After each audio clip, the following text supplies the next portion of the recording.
एक बहुत ही फेमस कोट्स है, better to die standing than to live on your नीज।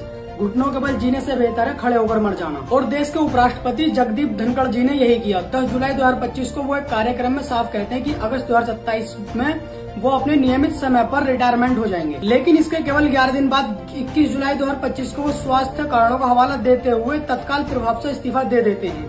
लेकिन स्वास्थ्य कारण वाला मुख्य कारण नहीं है। मुख्य कारण तो ये है कि उपराष्ट्रपति जी अपने अंतिम समय में घुटनों पर नहीं बैठना चाहते थे। अगर उनके भाषण सुने जाएं तो वो किसानों और अन्य मामलों में विपक्ष की खबर तो लेते ही थे और साथ ही साथ अपनी पार्टी बीजेपी को भी आड़े हाथों लेते थे। मेरी बेइज्जती कोई करता है, मैं सहन करता हूँ, खून की घूंट पीता हूँ, पर मैं ये बर्दाश्त कभी नहीं करूंगा कि मेरे पद की गरिमा में सुरक्षित नहीं रख पाया।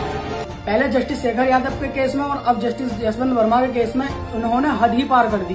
बीजेपी को क्रेडिट न देकर विपक्ष को क्रेडिट देते जा रहे थे, क्योंकि विपक्ष के 63 सांसदों ने जस्टिस यशवंत वर्मा को पद से हटाने के प्रस्ताव पर साइन कर दिए थे और देश के राष्ट्रपति जगदीप धनखड़ जी ने इसे स्वीकार भी कर लिया था बिना बीजेपी के सांसदों के साइन किए हुए, जिससे इन पर दबाव पड़े होंगे और इन्होंने इस्तीफा दे दिया। और बीजेपी को इससे कोई चिंता नहीं है, क्योंकि टोटल सीट है 788 और किसी को उपराष्ट्रपति बनाने के लिए 395 वोट चाहिए और बीजेपी के पास जो वोट है वो है 351। तो बीजेपी के पास तो पहले से ही एक उपराष्ट्रपति है जो उनके कहने पर काम करेगा।